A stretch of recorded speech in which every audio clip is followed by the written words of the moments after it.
Sowers Ford Lincoln, Northwest Indiana's newest Ford Lincoln dealer.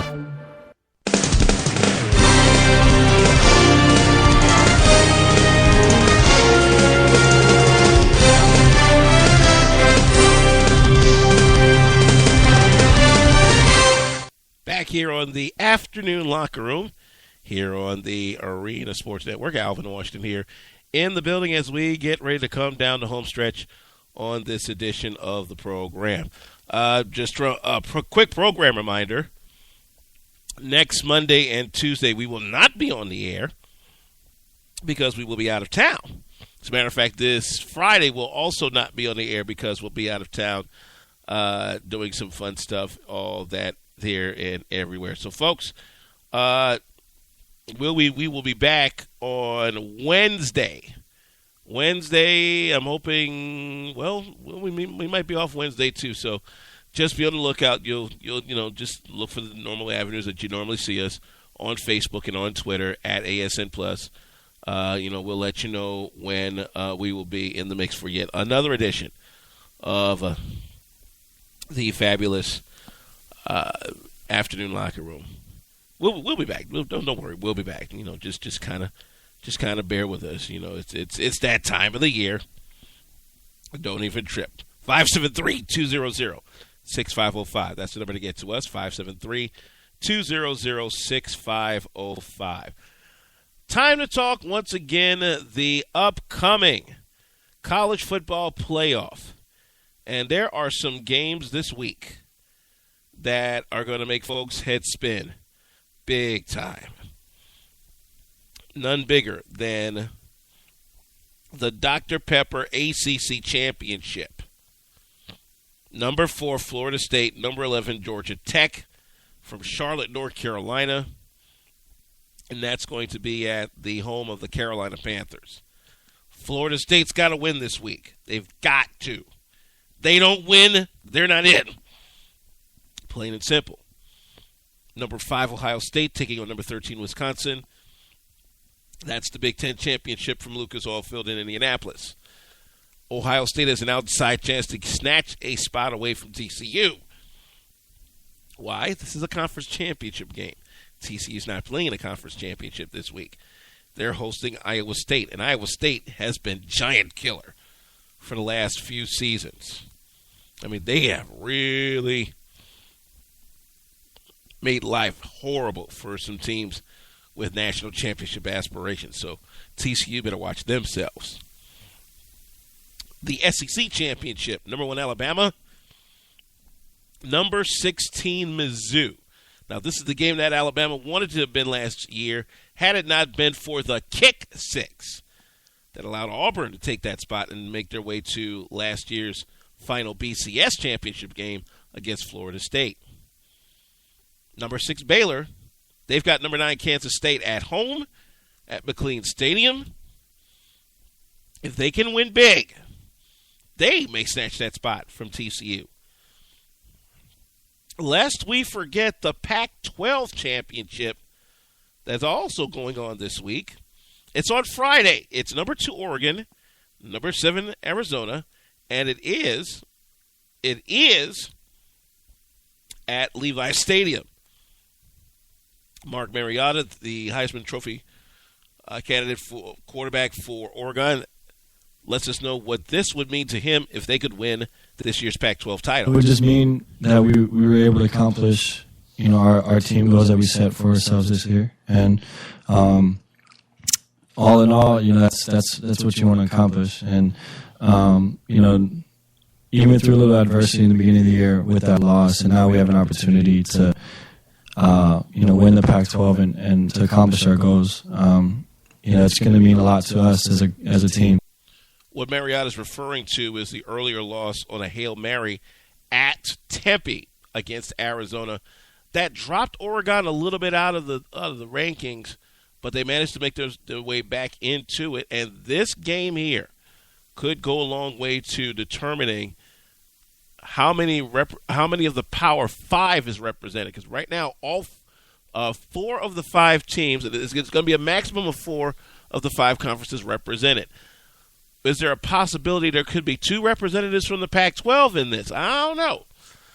But this game is going to go a long way to determining what happens for the rest of the CFP, especially heading into that final selection show coming up on this Sunday morning, 11:30 a.m. Chicago time. ESPN will be carrying that situation, and it is going to be quite interesting, I must say.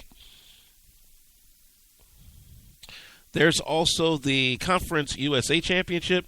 Marshall, who had an opportunity to possibly get a New Year's Day bowl, had it not been for a double overtime loss against Western Kentucky in a shootout in which over 130-something points got racked up, they'll take on Louisiana Tech. Now, they have an opportunity to still solidify themselves for a very strong bowl toward the middle of December with a win here. Number 22, Boise State. They've got Fresno State in the Mountain West Championship. Boise State, I must say, is in perfect position here. Should they beat Fresno State, they become the highest-ranked Group of 5 representative in the CFP Top 25. Conference champion would also go along with that, and with those two things would also get them a very good-looking New Year's Day bowl as well. Let me revert a little bit, as we're still talking college football, back to last week's Bayou Classic. Now, mind you, the Bayou Classic doesn't determine anybody going to the FCS playoffs, because the SWAC, by virtue of their schedule, has said, look, all that is fine, but we want to keep our traditions. We're going to stay right over here in our own little zone and do our thing. Well, you should have been down in New Orleans last weekend, because it was a shootout between Southern and Grambling that racked up 97 total points and saw Grambling State's chances to go to their first SWAC championship game in a minute go by the wayside. Southern beats them on the final play of the game, 52-45. Grambling actually came up short on the last play of the game. Jonathan Williams was halted inside the 1 as time expired on Saturday afternoon. Southern right now is 8-3. They win the West with an 8-1 record. They'll take on East Division champion Alcorn State this Saturday in Houston at Reliance Stadium for the SWAC championship. Now, just to show you the type of offense that was going through the air, surefire HBCU All-American Jonathan Williams was flinging it. 33 of 64 for 450 yards. I don't even know if Doug Williams did that back in his heyday with the black, red, and gold. But that boy, I know Jonathan Williams is a surefire FCS All-American with that type of flinging, because he was flinging it. Austin Howard wasn't too shabby either. 14 of 23, 258 yards, and 3 scores. Both of them threw an interception. Now, rushing-wise, Jonathan Williams also helped his cause, 20 carries for 50 yards. However, Leonard Tillery led the rushing brigade for the Jaguars of Southern University, 27 carries, 168 yards, and 2 touchdowns. One of the big scores that he had came in the third quarter, a 52-yard run that at the time gave Southern a 38-17 lead. But, man, the play of the game had to have come in the fourth quarter. Grambling had just closed within a touchdown on a Vernon Hunter 14-yard catch from Jonathan Williams, which made the score at the time 45-38. The very next play, Jaleel Richardson runs the kick back 79 yards for what proved to be the game-winning score. That puts Southern up 52-38. Grambling, however, should not hang their head at all. Here's a program that, for those of you that follow HBCU football, know for a fact of the travails of Grambling from the last couple of years. Their students literally revolted the conditions at Grambling to the point where they wound up forfeiting a game against Jackson on the road. Folk in the SWAC were not pleased about that. So Grambling had to give up a home game and some money, and yet here they are a year later. They ripped off a 7-game win streak, and if not for this 2-game losing streak at the end of the season, would have one of the greatest comeback stories in the history of HBCU football. Unfortunately, it comes up a yard short. So good luck to Southern and Alcorn State in this week's SWAC championship at Reliance Stadium. I know that one is going to be a barn burner, to say the least. I tell you, this past week of sports has had its high moments and its low moments. One of the interesting moments that I've seen so far has been the reaction from athletes when it comes to the events in Ferguson, Missouri. Of course, everybody knows that the young man who was killed by the police officer, Darren Wilson, who has since resigned from the police force. Darren Wilson was not indicted at all on any of the charges levied against him by the grand jury. As you remember, 5 of the players from the St. Louis Rams, right before the Oakland Raiders game in St. Louis, all 5 of those players held up their hands in the famous hands up, don't shoot pose, which draw ire from the St. Louis Police Officers Association. Well, it just so happened that right up the road at Knox College in Illinois, there was a young woman during the national anthem who walked away from her teammates, did the exact same pose, and then right by the door out of the gymnasium laid down with her hands up in that same hands up, don't shoot pose.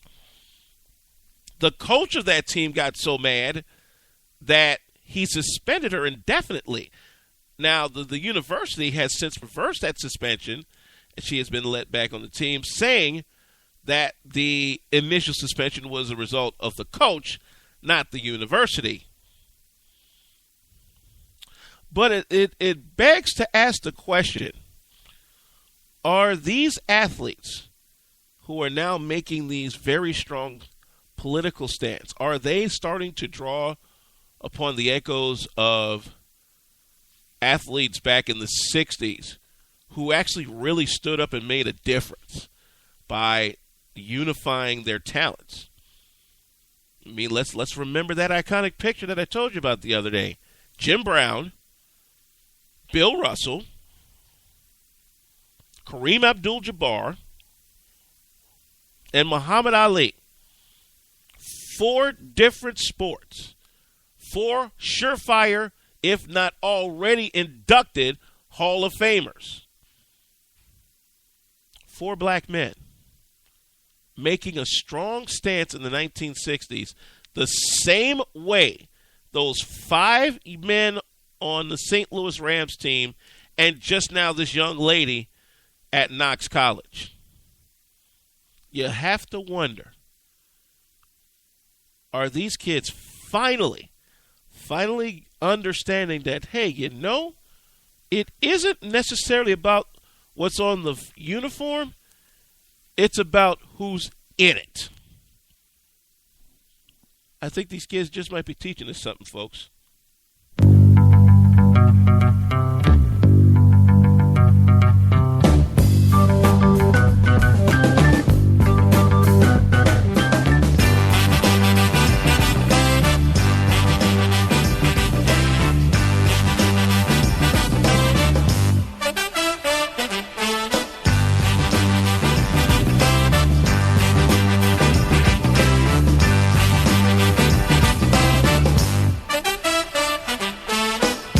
Folks, that's going to do it for this edition of the Afternoon Locker Room, presented by Gigahertz, and that's where we come in. Alvin Washington getting up on out to cha.